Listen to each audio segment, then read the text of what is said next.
한참을 굶주린 아이가 장터 떡집 앞에 떨어져 있는 떡을 보았습니다. 버린 것이니 주워도 되겠지 싶어 조심스레 다가가 땅바닥에 떨어진 떡을 주워 먹는 순간 떡집 주인이 달려와 도찬이를 발로 걷어찼습니다. 아무도 안 먹는 거잖아요. 훔친 거 아니에요. 7살배기 아이가 떨리는 목소리로 말했지만 그 말은 아무에게도 닿지 못했습니다. 장터 한 구석에 버려진 떡을 주었을 뿐인데 도둑으로 몰려 매를 맞았고 아이는 억울한 마음에 서러움이 복받쳤지만 피 흘리는 입술로도 끝내 울지 않았지요.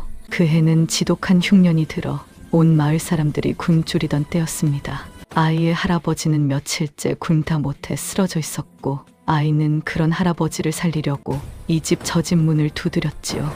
문전박대를 당하면서도 포기하지 않았고 어렵사리 겨우 쌀밥 한 그릇을 얻을 수 있었습니다. 얻어온 쌀밥이 너무도 먹고 싶었지만 아이는 흰쌀죽을 만들고 자기 입에는 대지 않은 채 전부 누워 계신 할아버지 입에 떠넣어 드렸습니다. 한창 자라나는 나이에 굶주림을 견디기란 어른보다 더 힘든 일이었지만 아이는 자기가 배고프다는 말을 한 번도 하지 않았지요. 그저 할아버지가 나으시면 된다고, 할아버지만 일어나시면 다 괜찮을 거라고 생각했습니다. 그런데 장터에서 맞은 상처가 덧나고 굶주린 몸이 버티질 못했지요. 사흘 뒤 새벽, 아이는 할아버지 손을 꼭 잡은 채 말했습니다. 할배, 나 이제 배 안 고파. 이 말을 끝으로 아이는 눈을 감았습니다. 그날 이후 박씨 할배는 완전히 다른 사람이 되었지요. 장터에서 아이들이 밥 먹는 모습을 보면 입에 담지 못할 욕을 퍼부었고 평생 돈 한 푼 쓰지 않는 지독한 구두쇠가 되었습니다. 사람들은 미친 영감이라 손가락질했고 고약한 늙은이라 뒤에서 수군거렸지만 박씨 할배는 아랑곳하지 않았지요. 그저 이를 악물고 돈을 모았습니다. 10년이 넘도록 한 푼도 쓰지 않고 오로지 모으기만 했지요. 그런데 어느 날 그 돈을 노린 자가 나타났습니다. 고을에서 온갖 비리를 저지르던 탐욕스러운 아전이 없는 죄를 꾸며 각씨 할배의 돈을 통째로 빼앗아 갔지요. 그런데 이상한 일이 벌어졌습니다. 박씨 할배는 저항하지 않았습니다. 평생 모은 돈을 빼앗기면서도 오히려 웃으며 이렇게 말했지요. 가져가거라. 내가 쓸 수 있으면 써봐라. 도대체 박씨 할배는 왜 평생 모은 돈을 순순히 내주고 웃었을까요? 그 돈은 정말 무엇을 위한 돈이었으며 욕쟁이 할배가 밤마다 아무도 모르게 한 일은 무엇이었을까요? 구두쇠 같았던 욕쟁이 할배의 숨겨진 이야기 속으로 함께 들어가 보시죠. 시작 전 구독과 좋아요를 눌러주시면 엄청난 힘이 됩니다. 그럼 야담정 기수 이야기 시작하겠습니다. 경상도 어느 고을 장터에는 사람들이 슬슬 피해 다니는 노인이 한 명 있었습니다. 박씨 할배라 불리는 노인의 나이는 70을 훌쩍 넘긴 할배였는데 그 입에서 나오는 말이란 것이 온통 욕밖에 없었습니다. 허리가 굽고 볼은 움푹 들어간 채 광대뼈만 도드라진 얼굴이었는데 평소에는 눈빛이 흐릿하다가도 욕을 퍼부을 때만큼은 눈동자가 시퍼렇게 살아났습니다. 사람들은 그 모습이 무섭다기보다는 어딘가 꺼림칙하다고 수군거렸습니다. 장날이면 박씨 할배는 어김없이 장터 한 구석에 쪼그려 앉아 있었습니다. 누가 불러서 오는 것도 아니고 무엇을 팔러 오는 것도 아닌데 해가 뜨면 나타나서 해가 질 때까지 그 자리를 지켰습니다. 그런데 이상한 것은 박씨 할배가 앉는 자리가 늘 아이들이 지나다니는 길목이라는 것이었습니다. 서당 앞 느티나무 아래, 우물가 돌담 옆, 장터 뒤편 국밥집 처마 밑까지 박씨 할배가 자리 잡는 곳에는 어김없이 아이들의 웃음소리가 들려왔습니다. 어느 장날 국밥집 앞에서 어린 사내아이 하나가 어머니가 사준 떡을 먹고 있었습니다. 볼에 콩고물을 잔뜩 묻힌 채 맛있게 씹어 먹는 모습이 보기만 해도 흐뭇할 지경이었는데 박씨 할배가 그 꼴을 보더니 대뜸 소리를 질렀습니다. 이놈의 세상에 먹을 복도 팔자라더니 저렇게 처먹고도 탈이 안 나면 그게 재수지. 아이 어머니가 깜짝 놀라 고개를 돌렸고 주변 사람들도 힐끗힐끗 박씨 할배를 쳐다보았습니다. 아이는 영문도 모른 채 눈만 껌뻑거렸고 어머니는 아이 손을 잡아 끌며 얼른 그 자리를 피했습니다. 박씨 할배는 그 뒷모습을 노려보다가 다시 고개를 푹 숙이고 입을 다물었습니다. 이런 일이 하루 이틀이 아니었습니다. 아버지가 아들 머리를 쓰다듬어도 재수 없다 하고 할머니가 손자 손을 잡고 엿을 사줘도 쓸데없이 돈 낭비한다고 혀를 찼습니다. 처음에는 사람들이 화를 내기도 했지만 박씨 할배가 워낙 늙고 힘없어 보이는 데다 말대꾸를 해봐야 욕만 더 들으니 차츰 모두들 모른 척하게 되었습니다. 저 영감탱이는 돈도 안 쓰고 뭘 저리 모으기만 하나 몰라? 그러게 말이여. 아들도 없고 손자도 없다면서 누굴 줄라고 저러는지. 장터 사람들 사이에서는 박씨 할배가 구두쇠라는 소문이 파다하게 퍼져 있었습니다. 실제로 박씨 할배는 장터에서 물건 하나 사는 법이 없었고 국밥 한 그릇 사 먹는 일도 없었습니다. 그런데도 걸을 때마다 품속에서 철그렁철그렁 엽전 소리가 났으니 사람들은 저 늙은이가 푼돈 몇 립도 아까워서 품에 품고 다닌다며 손가락질을 했습니다. 하지만 그것이 박씨 할배가 모은 돈의 전부인지 아닌지는 아무도 몰랐습니다. 하루는 서당에서 돌아오던 아이 하나가 박씨 할배 앞을 지나다가 멈춰 섰습니다. 10살쯤 되어 보이는 사내 아이였는데 다른 아이들과는 다르게 겁먹은 기색 없이 박씨 할배를 똑바로 쳐다보았습니다. 할배, 왜 맨날 욕만 해요? 박씨 할배가 고개를 들었습니다. 흐릿하던 눈빛이 잠시 또렷해지더니 이내 다시 풀어졌습니다. 꺼지거라, 이놈아! 어른한테 말버릇이 그게 뭐냐? 할배는 욕하면 기분이 좋아져요?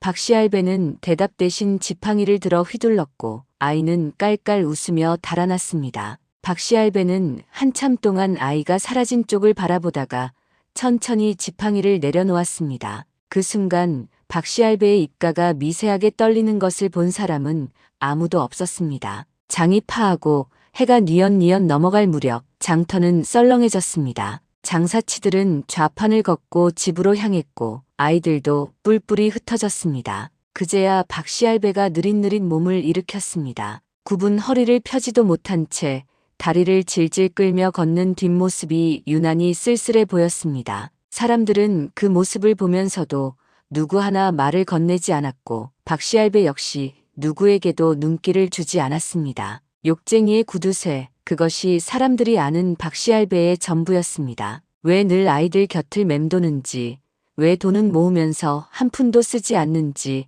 아무도 묻지 않았고 박씨 할배도 말하지 않았습니다. 다만 장터를 빠져나가는 박씨 할배의 등 뒤로 아이들의 제잘거리는 소리가 아득히 들려올 때 박씨 할배의 발걸음이 유독 느려지곤 했습니다. 그 까닭을 아는 사람은 이 고을 어디에도 없었습니다. 박씨 할배가 사는 곳은 마을 끝자락에 있는 허름한 초가집이었습니다. 지붕은 군데군데 이영이 빠져서 비가 오면 새고 벽은 흙이 떨어져 나가 바람이 숭숭 들어왔습니다. 마을 사람들은 그 집 앞을 지날 때마다 고개를 절레절레 저었습니다. 아무리 가난해도 저 정도로 집을 내버려 두는 사람은 처음 본다고들 했습니다. 이상한 것은 박씨 할배에게 돈이 없는 것이 아니라는 점이었습니다. 박씨 할배는 젊은 시절부터 품팔이와 자빌로 푼푼히 돈을 모아왔고 장터에서 남들이 버린 물건을 주워다 고쳐 파는 일도 마다하지 않았습니다.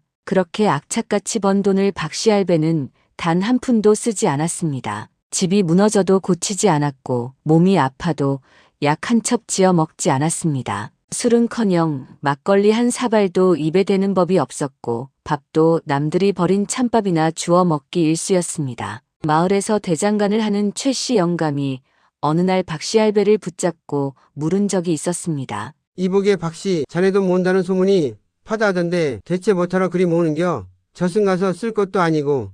박씨 할배는 대꾸도 않고 고개를 돌려버렸습니다. 최씨 영감이 기분 나빠서 한마디 더 보탰습니다. 아들도 없고 손자도 없다면서 누굴 주려고 그러나.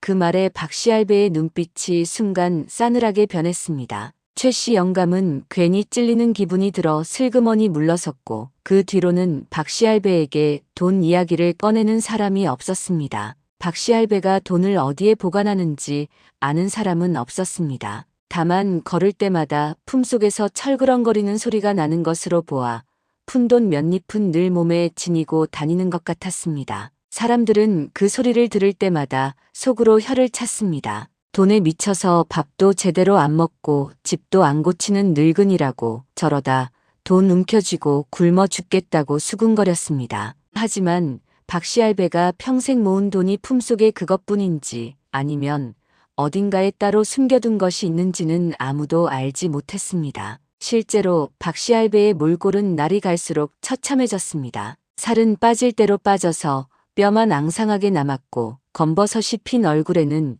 깊은 주름이 골짜기처럼 패여 있었습니다. 옷은 빛이 다 발해서 원래 무슨 색이었는지도 알 수 없었고 여기저기 기운 자국이 누더기처럼 덕지덕지 붙어 있었습니다. 그런 꼴로 푼돈 몇 입 아까워하며 살아가니 사람들 눈에는 박씨 할배가 미친 사람처럼 보일 수밖에 없었습니다. 어느 늦가을 저녁 장터가 파하고 사람들이 하나둘 빠져나간 뒤였습니다. 박씨 할배가 장터 뒤편 담벼락에 기대앉아 멍하니 하늘을 바라보고 있었는데 어디선가 조그만 발소리가 다가왔습니다. 고개를 돌려보니 7살쯤 되어 보이는 사내 아이가 박씨 할배 앞에 서 있었습니다. 남루한 옷차림에 볼이 홀쭉한 것이 제대로 먹지 못한 티가 역력한 아이였습니다. 할배, 왜 돈을 안 써요? 박씨 할배의 눈이 가늘어졌습니다. 아이는 겁먹은 기색 없이 박씨 할배를 올려다보며 말을 이었습니다. 우리 어머니가 그러는데 할배는 돈이 많은데 안 쓴대요. 배고프면 밥 사 먹으면 되잖아요. 박씨 할배는 한참 동안 아이를 내려다보았습니다. 흐릿하던 눈빛 속에 알 수 없는 감정이 스쳐 지나갔습니다. 아이의 홀쭉한 볼과 마른 손목이 유난히 눈에 들어왔습니다. 박씨 할배가 낮고 쉰 목소리로 입을 열었습니다. 이 돈은 쓰는 돈이 아니다. 쓰는 돈이 아니면 뭐예요? 박씨 할배는 대답하지 않았습니다. 대신 품속을 더듬어 무언가를 꺼냈습니다. 누렇게 바랜 종이에 쌓인 엽전 몇 잎이었습니다. 박씨 할배는 그것을 한참 들여다보다가 다시 품속에 넣었습니다. 아이는 영문을 몰라 눈만 껌뻑거렸고 박씨 할배는 지팡이를 짚고 느릿느릿 일어섰습니다. 가거라. 어두워지기 전에 집에 가야지. 아이가 돌아서서 뛰어가는 뒷모습을 박씨 할배는 오래도록 바라보았습니다. 저녁 노을이 장터를 붉게 물들이고 있었고 아이의 작은 그림자가 점점 멀어져 갔습니다. 박씨 할배의 입술이 파르르 떨렸지만 아무 말도 나오지 않았습니다. 품속의 엽전이 철그렁 소리를 냈고 박씨 할배는 그 소리에 움찔하듯 몸을 움츠렸습니다. 이 돈은 쓰는 돈이 아니라고 했지만 그 진짜 뜻을 아는 사람은 이 마을 어디에도 없었습니다. 박씨 할배 자신만이 알고 있었습니다. 이 돈이 무엇을 위한 것인지, 왜 단 한 푼도 쓸 수 없는 것인지를 말입니다. 굽은 등으로 장터를 빠져나가는 박씨 할배의 뒷모습이 유난히 작아 보였고 품속에서 나는 엽전 소리만이 적막한 저녁 공기 속에 쓸쓸히 울려 퍼졌습니다. 해가 지고 어둠이 내려앉으면 장터는 전혀 다른 세상이 되었습니다. 낮에는 사람들로 북적거리던 거리가 쥐 죽은 듯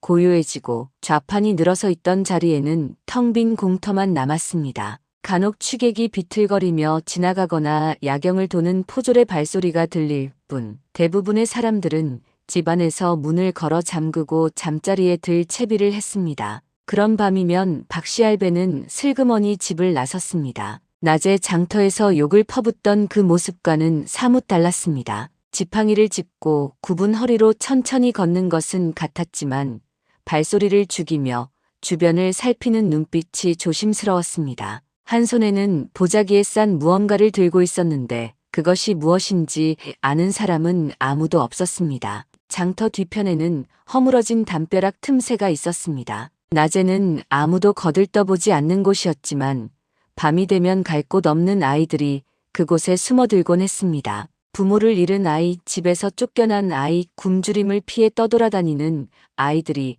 담벼락 틈새에 옹기종기 모여 밤을 보냈습니다. 추운 겨울에는 서로의 체온으로 한기를 달래고 무더운 여름에는 바람이 잘 통하는 그늘에서 잠을 청했습니다. 박씨 할배는 그 담벼락 근처까지 다가가다가 10걸음쯤 떨어진 곳에서 멈춰 섰습니다. 주변을 두리번거리며 사람이 없는지 확인한 뒤 보자기를 풀어 그 안에 든 것을 꺼냈습니다. 식은 밥덩이와 나물 몇 가지, 그리고 누렇게 뜬 무장아찌 몇 조각이었습니다. 대단한 것은 아니었지만 굶주린 아이들에게는 귀한 끼니가 될 수 있는 것들이었습니다. 박씨 할배는 그것을 담벼락 앞 너른 돌 위에 조심스레 내려놓았습니다. 그리고는 아무 말 없이 돌아섰습니다. 뒤도 돌아보지 않고 왔던 길을 되짚어 걸었습니다. 하지만 완전히 사라지지는 않았습니다. 저만치 떨어진 어둠 속에 몸을 숨기고 서서 담벼락 쪽을 바라보았습니다. 잠시 후 담벼락 틈새에서 작은 그림자가 나타났습니다. 8살쯤 되어 보이는 사내 아이였는데 머리는 헝클어지고 옷은 남루하기 짝이 없었습니다. 아이는 코를 벌름거리며 냄새를 맡다가 돌 위에 놓인 음식을 발견하고 눈을 동그랗게 떴습니다. 두리번 주변을 살피던 아이가 재빨리 밥덩이를 집어들고 담벼락 뒤로 숨었습니다. 곧이어 다른 아이들도 하나둘 모습을 드러냈습니다. 5살배기 계집아이가 무장아찌를 입에 물고 오물오물 씹었고 10살쯤 된 사내아이가 동생으로 보이는 어린아이에게 나물을 나눠주었습니다. 아이들은 말없이 음식을 먹었습니다. 서로 눈빛만 주고받을 뿐 소리를 내는 아이는 없었습니다. 누가 가르쳐준 것도 아닌데 들키면 안 된다는 것을 본능적으로 알고 있는 듯 했습니다. 박씨 할배는 어둠 속에서 그 모습을 지켜보았습니다. 아이들에게 다가가지도 말을 걸지도 않았습니다. 그저 멀찍이 서서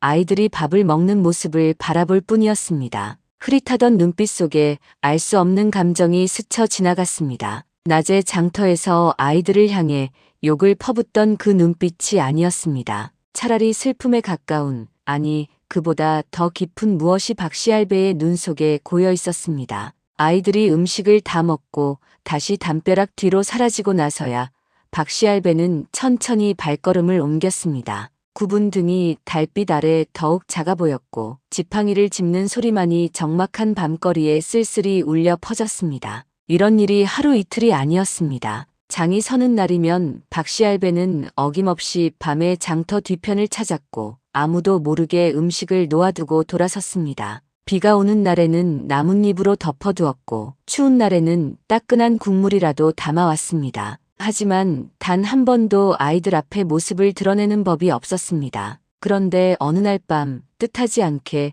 이 모습을 목격한 사람이 있었습니다. 장터 근처에서 주막을 하는 김씨 안악이었습니다. 그날 밤 김씨 안악은 술에 취해 잠든 남편을 찾으러 장터 근처를 헤매다가 담벼락 쪽에서 움직이는 그림자를 보았습니다. 도둑인가 싶어 숨을 죽이고 지켜보니 박씨 할배가 음식을 내려놓고 돌아서는 모습이 눈에 들어왔습니다. 김씨 안악은 눈을 의심했습니다. 낮에 그렇게 아이들에게 욕을 퍼붓던 그 노인이 밤에는 몰래 밥을 갖다 놓고 있다니 도무지 믿기지 않았습니다. 그러다 아이들이 나와서 음식을 주워 먹는 모습까지 보게 되었습니다. 박씨 할배가 멀찍이 서 그 모습을 지켜보다가 쓸쓸히 돌아서는 뒷모습을 보는 순간 김씨 안악의 가슴 한구석이 이상하게 먹먹해졌습니다. 집으로 돌아온 김씨 안악은 밤새 잠을 이루지 못했습니다. 낮에 보는 박씨 할배와 밤에 보는 박씨 할배가 같은 사람이라는 것이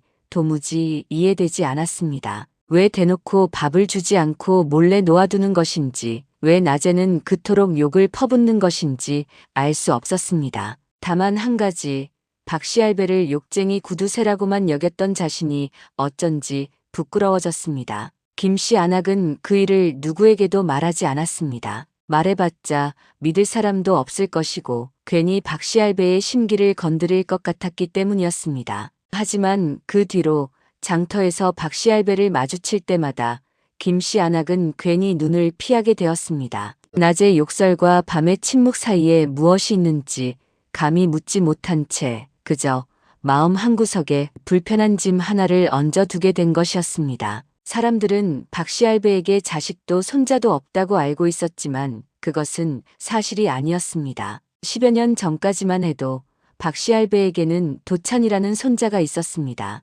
아들 내외가 전염병으로 세상을 떠난 뒤 박씨 할배가 홀로 키우던 아이였습니다. 7살배기 사내 아이였는데 또래보다 키가 작고 볼이 홀쭉했습니다. 눈만 유난히 크고 까만 것이 어딘가 애처로워 보이는 아이였습니다. 도찬이는 어린 나이에 비해 말수가 적고 조심스러운 아이였습니다. 다른 아이들처럼 뛰어다니며 장난치는 법이 없었고 늘 어른들의 눈치를 먼저 살폈습니다. 웃는 모습보다 참는 모습이 더 자주 보이는 아이였습니다. 박씨 할배는 그런 손자가 안쓰러워서 틈만 나면 엿이라도 하나 사주려 했지만 도찬이는 고개를 저으며 말했습니다. 할배, 나 괜찮아. 돈 아껴야지. 그 말을 들을 때마다 박씨 할배는 가슴이 저렸습니다. 어린 것이 벌써 살림 걱정을 하다니 아비 어미 없이 크는 자식이 눈치까지 빨라진 것이 한없이 불쌍했습니다. 그해 여름 흉년이 들었습니다.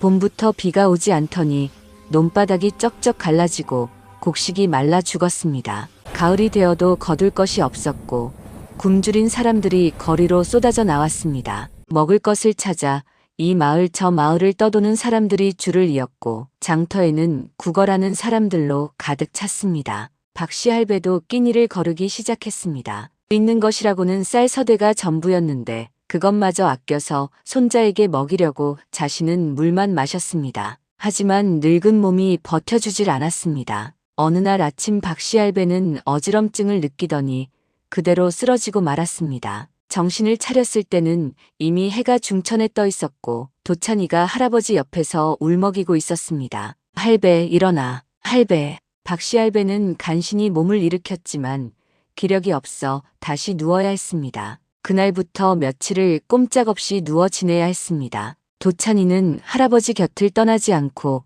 물을 떠다 주고 이마에 젖은 수건을 올려주었습니다. 쌀이 바닥나자 도찬이는 이웃집 문을 두드렸습니다. 하지만 흉년의 남의 집 사정인들 다를 것이 없었습니다. 어떤 집에서는 문도 열어주지 않았고 어떤 집에서는 쌀뜨물이나 한 그릇 내주며 빨리 가라고 손사래를 쳤습니다. 도찬이는 그것마저 고맙다며 꾸벅 절을 하고 돌아와서 할아버지 입에 떠넣어 드렸습니다. 도찬아, 너도 먹어야지. 나는 아까 얻어먹었어. 할배가 드셔. 도찬이는 거짓말을 했습니다. 쌀뜨물 한 그릇을 얻어오면 한 모금도 입에 대지 않고 전부 할아버지에게 드렸습니다. 박씨 할배는 손자의 거짓말을 알아챘지만 억지로라도 먹이려 하면 도찬이가 입을 꾹 다물고 고개를 저었습니다. 결국 할아버지가 한술 뜨면 도찬이에게 한술 먹이고 그렇게 서로 밀고 당기다 보면 대부분은 할아버지 뱃속으로 들어갔습니다.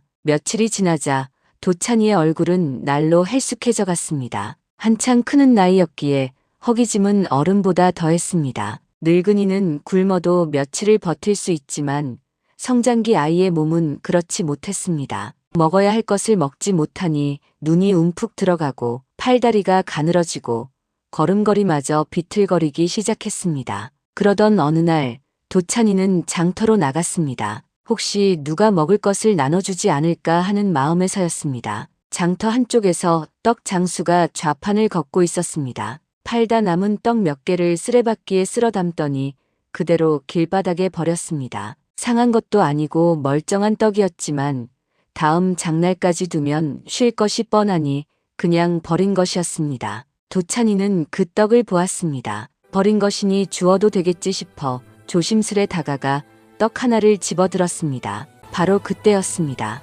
이놈이!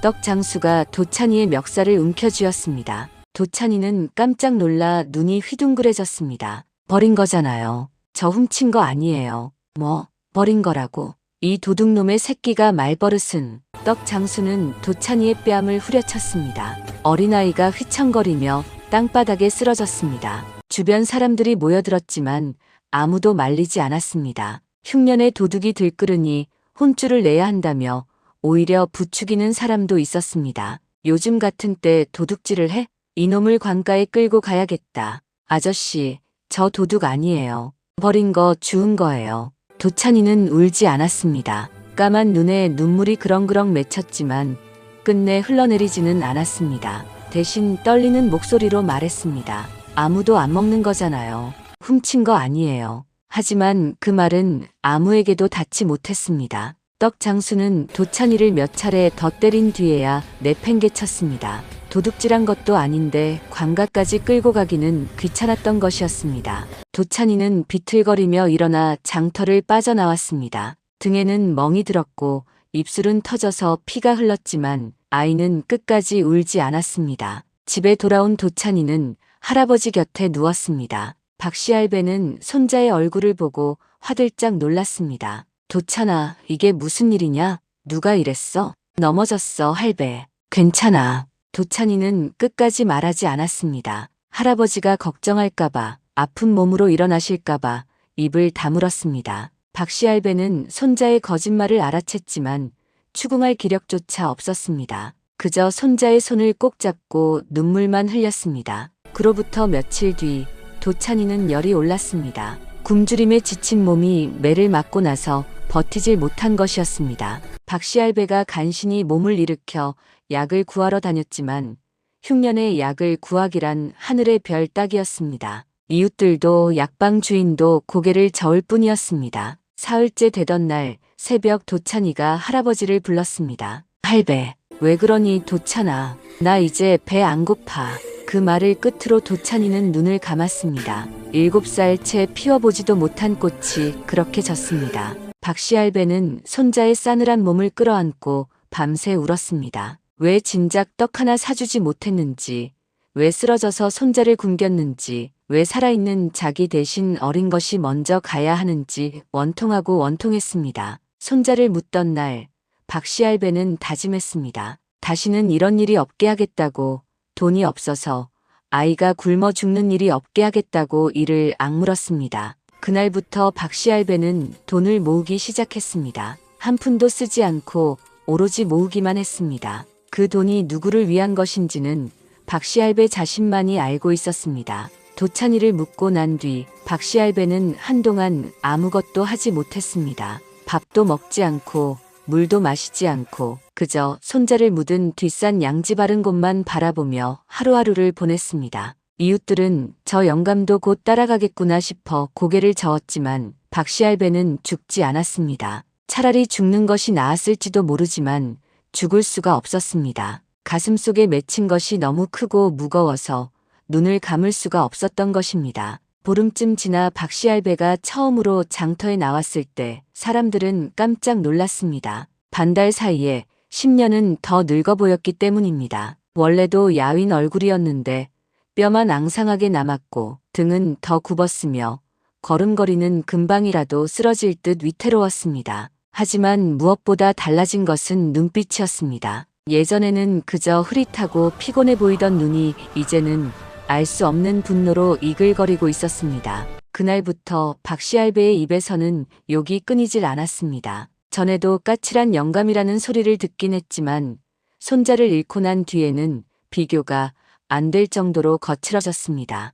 지나가는 사람마다 트집을 잡았고 아무 이유 없이 욕설을 퍼부었습니다. 특히 아이들이 밥을 먹거나 떡을 먹거나 과일을 먹는 모습을 보면 눈에 불을 켜고 달려들었습니다. 이놈의 세상에 처먹을 복도 팔자라더니 저리 처먹어도 탈이 안 나면 그게 재수지.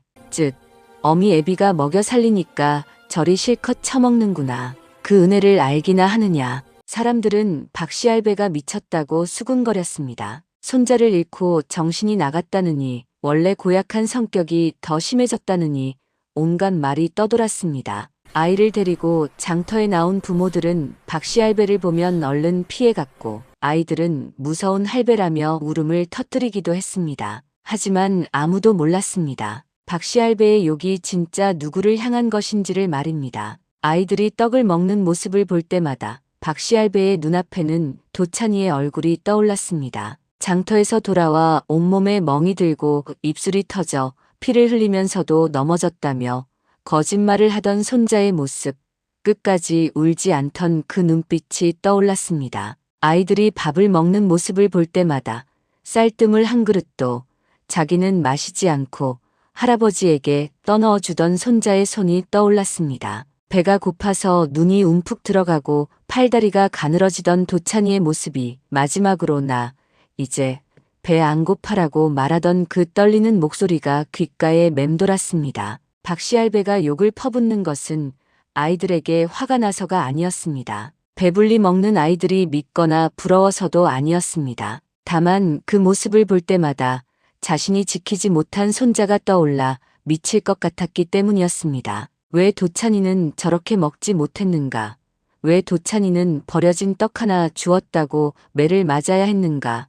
왜 이 세상은 어린 것 하나 살리지 못하는가 하는 원망이 가슴을 짓눌렀습니다. 박씨 할배의 욕은 아이들을 향한 것이 아니었습니다. 도찬이를 굶어 죽게 만든 이 고약한 세상을 향한 것이었고, 흉년에도 떡을 버리면서 아이에게는 도둑 누명을 씌운 떡 장수를 향한 것이었고, 쓰러진 채 손자 하나 지키지 못한 자기 자신을 향한 것이었습니다. 입에서 나오는 욕은 남을 향하는 듯 했지만 실은 자기 가슴을 향해 칼을 찌르는 것과 다름없었습니다. 어느 날 저녁 장터가 파하고 사람들이 흩어진 뒤 박씨 할배 혼자 담벼락에 기대앉아 있었습니다. 해가 뉘엿뉘엿 지고 붉은 노을이 하늘을 물들이고 있었습니다. 박씨 할배는 멍하니 그 노을을 바라보다가 갑자기 주먹으로 자기 가슴을 쳤습니다. 한 번, 두 번, 세 번, 쿵쿵 소리가 날 정도로 세게 내리쳤습니다. 네 못난 놈아, 이 쓸모없는 놈아.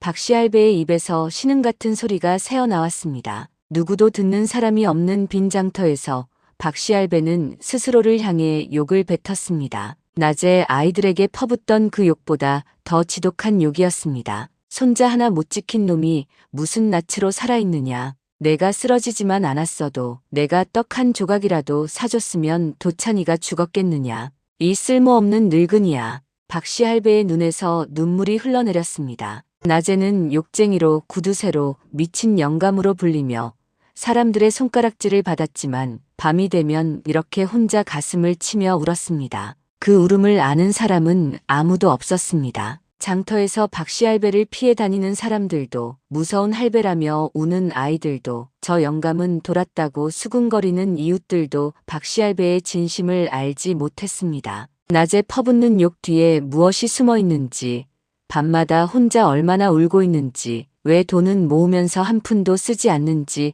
아무도 묻지 않았습니다. 사람들은 겉으로 보이는 것만 보았고 박씨 할배도 굳이 속내를 드러내려 하지 않았습니다. 그렇게 세월이 흘렀습니다. 박씨 할배의 욕은 줄어들지 않았고 돈은 점점 불어났으며 사람들의 오해는 더 깊어졌습니다. 욕쟁이의 구두쇠, 그것이 세상이 아는 박씨 할배의 전부였습니다. 하지만 진짜 박씨 할배는 그 껍데기 속 깊은 곳에서 여전히 손자를 그리워하고 여전히 자기 자신을 원망하고 여전히 이 고약한 세상을 저주하며 하루하루를 버티고 있었습니다. 이 고을에는 정문석이라는 아전이 있었습니다. 나이는 38, 한창 힘이 넘칠 나이였습니다. 얼굴은 둥글고 살집이 있었으며 볼살이 제법 올라 멀리서 보면 인심 좋은 사람처럼 보였습니다. 하지만 가까이서 보면 이야기가 달랐습니다. 눈이 쉴 새 없이 이리저리 굴러다녔고 사람을 볼 때보다 주변을 먼저 살피는 버릇이 있었습니다.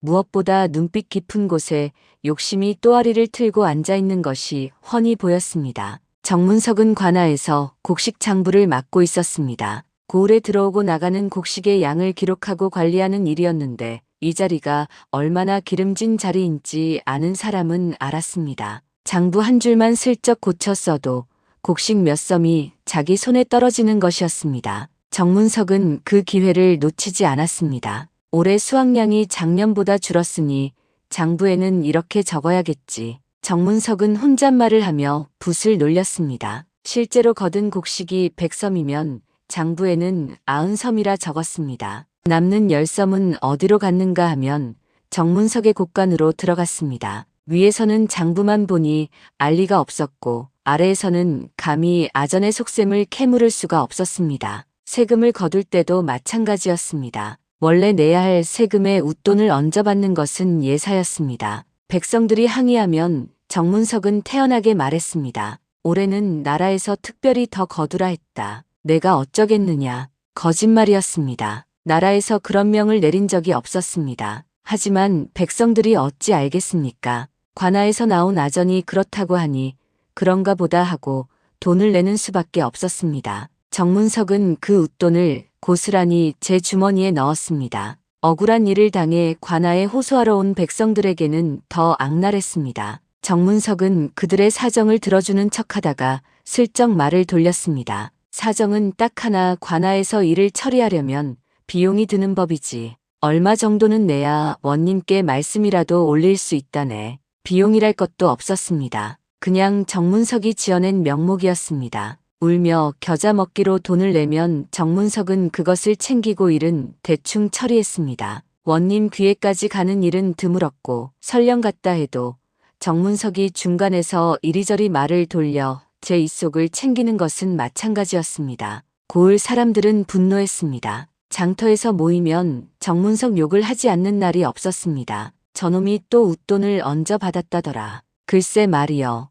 우리 삼촌도 억울한 일 호소하러 갔다가 돈만 뜯기고 왔다네. 저런 놈은 벼락을 맞아야 하는데. 하지만 욕은 욕일 뿐이었습니다. 관아라는 이름 앞에서 백성들은 고개를 숙일 수밖에 없었습니다. 아전이 아무리 고약해도 관의 사람인데 어찌하겠습니까? 괜히 대들었다가 더 큰 봉변을 당할까봐 모두들 입을 다물고 속으로만 이를 갈았습니다. 정문석은 그런 백성들의 분노 따위는 안중에도 없었습니다. 오히려 즐기는 눈치였습니다. 백성들이 두려워할수록 자기 앞에서 고개를 숙일수록 정문석의 콧대는 높아졌습니다. 관아에서 일할 때는 점잖은 척했지만 일을 마치고 나면 기생집을 찾아 술을 마시고 노름판을 기웃거렸습니다. 그 돈이 다 어디서 났겠습니까? 백성들 등골에서 빼낸 것이었습니다. 그러던 어느 날 정문석의 귀에 흥미로운 소문이 들어왔습니다. 장터에서 욕이나 퍼붓고 다니는 박씨할배라는 늙은이가 있는데 그 영감이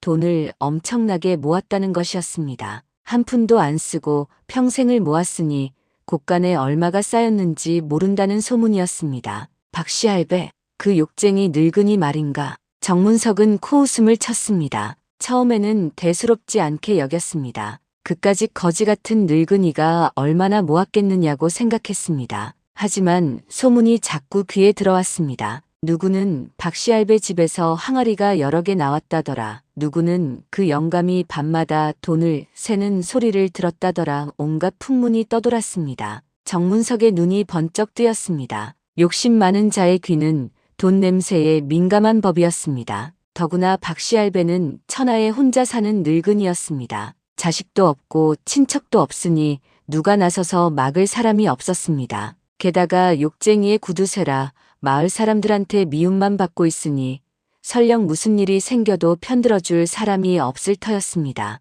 정문석은 입맛을 다셨습니다. 저 늙은이가 모은 돈이 얼마인지는 모르겠으나 있다면 내 것으로 만들어야겠다는 생각이 머릿속에서 꿈틀거렸습니다. 관아의 힘을 빌리면 어렵지 않을 터였습니다. 없는 죄도 만들어 씌울 수 있는 것이 아전의 힘이었으니 혼자 사는 늙은이 하나 겁주는 것쯤이야 일도 아니었습니다. 정문석은 장터에 나가 멀찍이서 박씨할배를 지켜보았습니다. 허리가 굽고 뼈만 앙상한 늙은이가 담벼락에 기대앉아 지나가는 사람들에게 욕을 퍼붓고 있었습니다. 정문석의 입가에 비릿한 웃음이 떠올랐습니다. 저 늙은이가 평생 모은 것이 내 손에 들어올 날이 머지않았다고 생각하니 벌써부터 기분이 좋아졌습니다. 하지만 정문석은 몰랐습니다. 제가 노리고 있는 그 늙은이의 돈이 어떤 돈인지, 그 돈 속에 무엇이 담겨 있는지를 전혀 알지 못했습니다. 욕심에 눈이 먼 자는 앞에 놓인 함정을 보지 못하는 법이었습니다. 며칠 뒤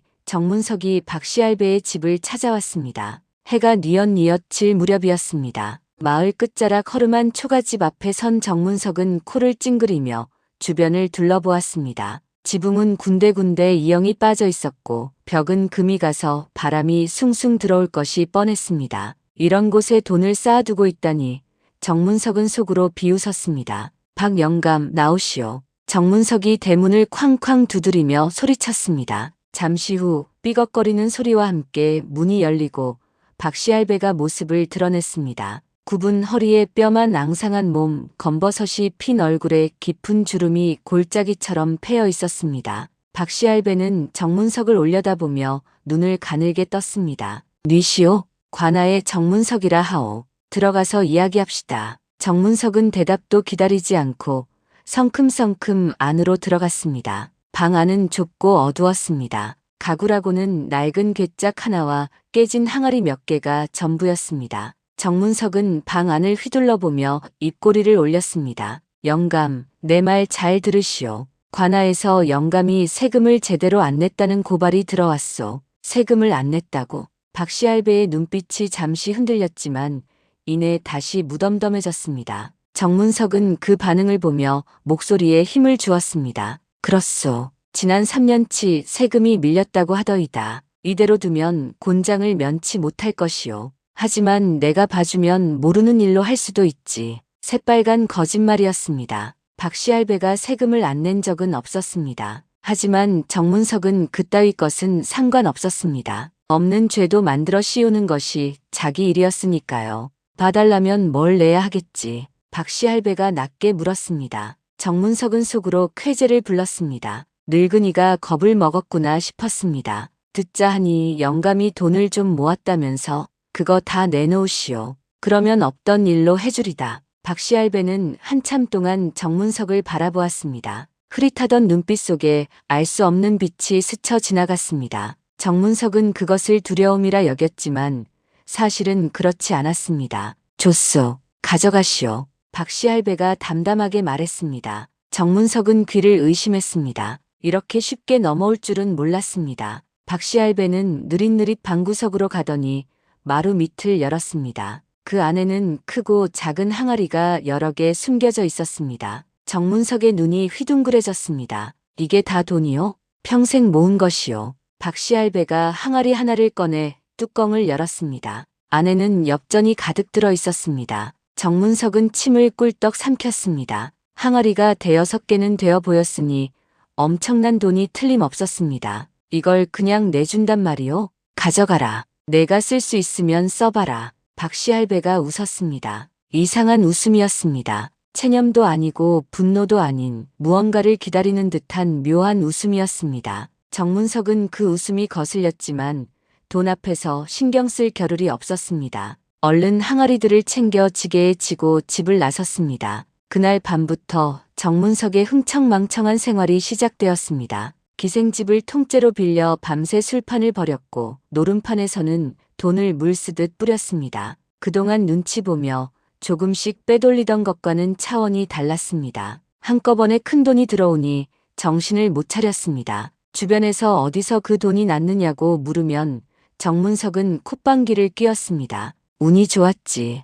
횡재를 했다네. 정문석은 그 돈으로 더 큰 비리를 저질렀습니다. 곡식장부를 더 대담하게 고쳤고 세금 웃돈도 더 많이 얹어받았습니다. 돈이 돈을 불렀고 욕심이 욕심을 키웠습니다. 백성들의 원성은 높아졌지만 정문석의 귀에는 들어오지 않았습니다. 그러던 어느 날 정문석이 술에 취해 항아리 밑바닥을 긁어내다가 이상한 것을 발견했습니다. 엽전 밑에 종이 한 장이 깔려 있었습니다. 누렇게 바랜 종이였습니다. 정문석은 고개를 갸우뚱하며 그것을 펼쳐보았습니다. 이 돈은 아이가 굶어 죽은 값이다. 정문석은 눈을 비볐습니다. 무슨 소리인가 싶어 다른 항아리도 뒤져보았습니다. 그 항아리 밑에도 종이가 있었습니다. 이 돈은 손자를 살리지 못한 죗값이다. 또 다른 항아리에서는 이 돈을 탐하는 자, 반드시 그 값을 치르리라는 글귀가 나왔습니다. 모든 항아리 밑바닥에 종이가 깔려 있었습니다. 정문석의 얼굴이 하얗게 질렸습니다.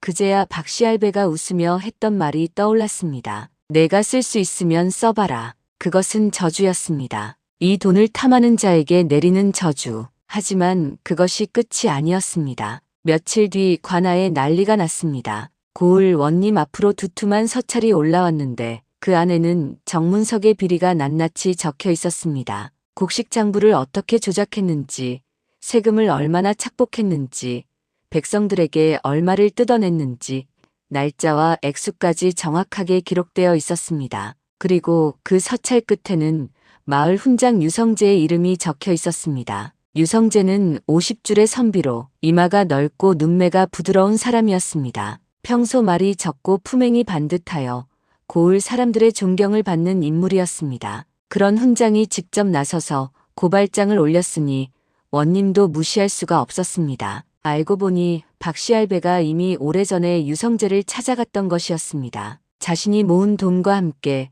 정문석의 비리를 낱낱이 기록한 문서를 맡기며 말했다고 합니다. 내가 죽거나 이 돈이 도둑의 손에 들어가거든 이것을 관아에 올려주시오. 유성재는 처음에는 영문을 몰랐지만 정문석이 박씨 할배의 돈을 빼앗아 흥청망청 쓴다는 소문을 듣고 때가 되었음을 알았습니다. 관아의 서리에게도 같은 문서가 전해졌고 두 사람의 고발이 동시에 원님 앞에 올라간 것이었습니다. 정문석은 그 자리에서 붙잡혔습니다. 아무리 발버둥 쳐도 소용없었습니다. 증거가 너무나 명백했고 그동안 착복한 돈의 출처를 댈 수가 없었습니다. 박씨 할배에게서 빼앗은 돈이 오히려 자신의 목을 옥죄인 것이었습니다. 포졸에게 끌려가면서 정문석은 이를 악물었습니다. 그 늙은이에게 속았다는 분노가 치밀었지만 이미 늦었습니다. 탐욕에 눈이 멀어 제 발로 함정에 뛰어든 것이었습니다. 박씨 할배의 말대로 그 돈은 쓸 수 있는 돈이 아니었습니다. 아이가 굶어 죽은가 그 피눈물 어린 돈을 탐한 대가를 정문석은 톡톡히 치르게 되었습니다. 정문석이 포졸에게 끌려갔다는 소식은 금세 온 마을에 퍼졌습니다. 장터에서도 주막에서도 우물가에서도 그 이야기로 떠들썩했습니다. 그 소문은 마을 끝자락 허름한 초가집에도 닿았습니다. 박씨 할배는 담벼락에 기대앉아 그 소식을 들었습니다. 지나가던 사람이 무심코 던진 말이었습니다.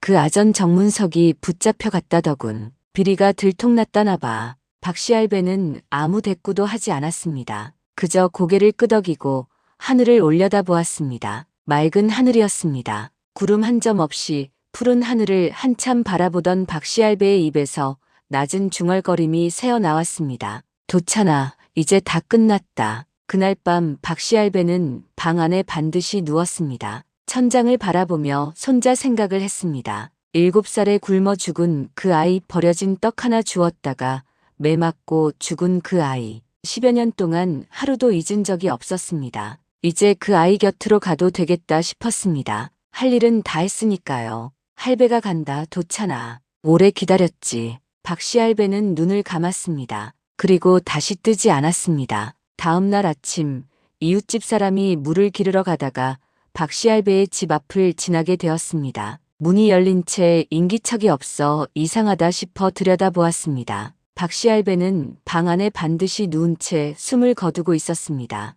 얼굴은 평온했습니다. 평생 찌푸리고 살던 미간이 펴져 있었고 굳게 다물었던 입가에는 희미한 미소 같은 것이 남아 있었습니다. 마을 사람들은 박씨 할배의 죽음을 듣고도 처음에는 대수롭지 않게 여겼습니다. 그 욕쟁이 영감이 드디어 갔구나. 이제 장터가 조용해지겠구나 하는 말이 오갔습니다. 장례를 치러줄 사람도 마땅치 않았습니다. 자식도 없고 친척도 없으니 누가 나서겠습니까? 결국 마을 이장이 몇몇 사람을 모아 간소하게 장례를 치렀습니다. 그런데 장례를 치르던 날 훈장 유성재가 마을 사람들을 불러 모았습니다. 손에는 낡은 봉투 하나가 들려 있었습니다. 박씨 영감께서 생전에 내게 맡기신 유언이 있어. 모두 들어주시오. 사람들은 웅성거렸습니다. 그 욕쟁이 영감이 무슨 유언을 남겼단 말인가 싶었습니다. 유성재는 봉투를 열어 안에 든 종이를 펼쳤습니다. 박씨 할배가 직접 쓴 글씨였습니다.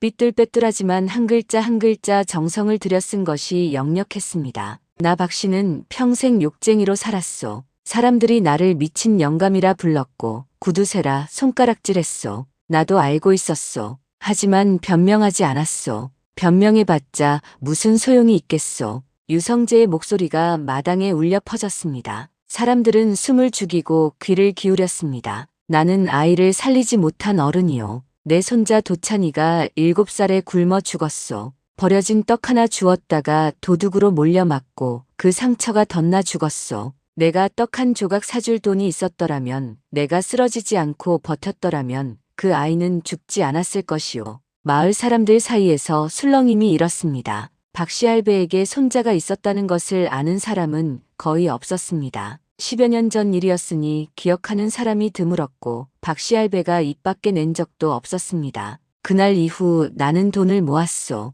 한 푼도 쓰지 않고 모았소. 그 돈이 무엇에 쓰일지는 오직 나만 알았소. 유성재가 잠시 숨을 고르고 다음 문장을 읽었습니다. 밤마다 장터 뒤편에 밥을 놓아두었소. 떠돌이 아이들이 굶지 않게. 도찬이처럼 배고파 죽는 아이가 없게. 그것이 내가 할 수 있는 전부였소. 아이들에게 욕을 퍼부은 것은 미안하오. 하지만 그 욕은 아이들을 향한 것이 아니었소. 도찬이를 살리지 못한 나 자신에게, 아이를 굶겨 죽이는 이 세상에게 퍼붓는 욕이었소. 그 말을 듣는 순간 주막집 김씨 안악의 얼굴이 하얗게 질렸습니다. 그날 밤 무너진 담 뒤에서 보았던 장면이 떠올랐습니다. 아이들에게 밥을 놓아두고 멀찍이 물러서서 지켜보던 박씨 할배의 뒷모습. 그때는 무슨 뜻인지 몰랐는데 이제야 알겠다 싶었습니다. 내가 모은 돈은 내 것이 아니요. 도찬이의 것이요. 그 아이가 먹지 못하고 죽었으니 그 돈으로 다른 아이들을 먹여주시오. 글도 가르쳐 주시오. 배고파서 배우지 못해서 천대받는 아이가 없게 해주시오. 그것이 내 유언이요. 유성재가 유언장을 접으며 말했습니다. 박씨 영감께서는 정문석에게 빼앗긴 돈 외에도 따로 모아둔 돈이 있었소. 그 돈을 내게 맡기시며 아이들을 위해 써달라 하셨소. 나는 그 뜻을 받들어 이 마을에 아이들을 위한 곳을 세우려 하오. 굶주린 아이들이 밥을 먹고 가난한 아이들이 글을 배울 수 있는 곳을 말이오. 마을 사람들은 한동안 아무 말도 하지 못했습니다. 평생 욕쟁이로 구두쇠로 미친 영감으로 손가락질하던 사람이 이런 사연을 품고 있었다니, 그 속내를 아무도 몰랐다니, 부끄러움과 미안함이 한꺼번에 밀려왔습니다. 장례가 끝난 뒤 마을에는 변화가 일어났습니다. 정문석은 관아에서 엄한 문초를 받고 곤장 100대의 귀양형을 받았습니다. 그동안 착복한 재물은 모두 환수되어 백성들에게 돌아갔고 정문석의 이름은 고을에서 지워졌습니다. 탐욕의 끝이 어디인지를 온 마을이 똑똑히 보았습니다. 그리고 그해 가을 마을 한쪽에 작은 건물이 들어섰습니다. 훈장 유성재가 박씨 할배의 유산으로 세운 곳이었습니다. 대문 위에는 도찬제라는 현판이 걸렸습니다. 도찬이의 이름을 딴 것이었습니다. 그곳에서는 떠돌이 아이들에게 아침 저녁으로 밥을 주었고 낮에는 글을 가르쳤습니다. 신분을 가리지 않았습니다. 굶주린 아이라면 누구든 들어올 수 있었고 배우고 싶은 아이라면 누구든 앉을 수 있었습니다. 처음에는 서너 명이던 아이들이 10명이 되고 20명이 되었습니다. 소문을 듣고 이웃 마을에서도 아이들이 찾아왔습니다. 도찬제 앞을 지나는 사람들은 저절로 발걸음을 멈추고 안을 들여다보았습니다. 아이들이 옹기종기 모여 앉아 밥을 먹는 모습, 천자문을 소리 높여 읽는 모습을 보면 누구든 마음이 따뜻해졌습니다. 이상한 일이었습니다. 도찬제 앞을 지날 때면 사람들은 자연스레 목소리를 낮추었습니다. 시끄럽게 떠들다가도 그 앞에 이르면 조용해졌고 욕을 하다가도 입을 다물었습니다. 누가 시킨 것도 아닌데 저절로 그렇게 되었습니다. 박씨 할배의 뜻이 그곳에 서려 있는 듯 했습니다. 세월이 흘러 도찬제에서 자란 아이들 중 몇몇은 과거에 급제하여 벼슬길에 올랐습니다. 어떤 아이는 장사를 하여 부자가 되었고 어떤 아이는 농사를 지어 살림을 일으켰습니다. 그들은 하나같이 도찬제 시절을 잊지 않았습니다. 배고플 때 밥을 먹였고 무지할 때 글을 가르쳐준 그곳을 기억했습니다. 그리고 그 은혜가 어디서 왔는지도 알았습니다.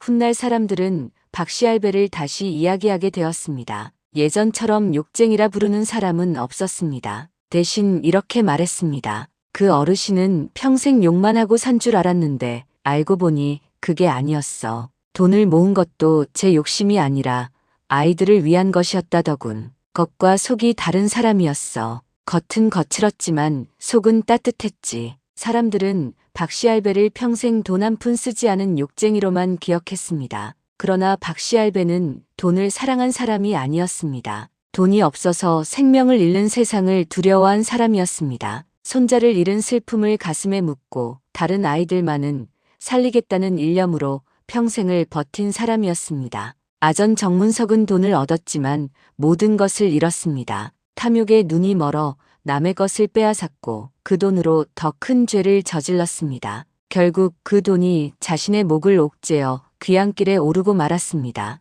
반면 박씨 할배는 거친 말 뒤에 숨긴 따뜻한 마음이 마침내 세상에 드러났고 그 뜻은 도찬제라는 이름으로 오래오래 남았습니다. 돈은 쥔 사람을 살핀다고 했습니다. 누가 쥐느냐에 따라 독이 되기도 하고 약이 되기도 합니다. 욕심으로 쥐면 스스로를 망치는 독이 되고 뜻을 품고 쥐면 남을 살리는 약이 됩니다. 정문석에게 그 돈은 독이었고 박씨 할배에게 그 돈은 약이었습니다. 악착같이 모은 돈이 죄가 되는 것은 그 돈을 위해 생명을 짓밟을 때뿐입니다. 박씨 할배는 돈을 모았지만 생명을 짓밟지 않았습니다. 오히려 생명을 살리기 위해 모았습니다. 그러니 그 돈은 죄가 아니라 덕이 되었고 욕은 사라졌지만 뜻은 남았습니다. 이것이 박씨 할배의 인과였습니다. 손자를 잃은 슬픔으로 시작하여 아이들을 살리는 기쁨으로 끝난 인과 말이지요. 이 이야기가 재미있으셨다면 구독과 좋아요를 눌러주시고 여러분의 생각을 댓글로 남겨주세요. 끝까지 시청해 주셔서 감사드립니다. 늘 건강하시고 다음 이야기에서 또 뵙겠습니다.